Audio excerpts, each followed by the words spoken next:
Father, in the name of Jesus, I just pray that you would bless the person that's listening to this video. You know what they stand in need of. You know what miracles they need. And so, God, in this moment, I declare, God, that miracles are being released.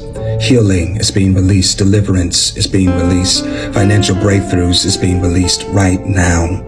God, I declare that, God, this is going to be the week of miracles. And so, God, I speak over their family, their finances, and their homes, and everything that's associated with them. And I declare, God, that you're moving right now.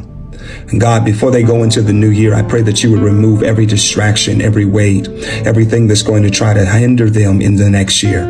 God, speak to them and give them wisdom and clarity and a sound mind. God, we thank you that by the end of the week, we're going to have testimonies of how you opened up doors, how you healed and delivered, how you worked miracles in our lives.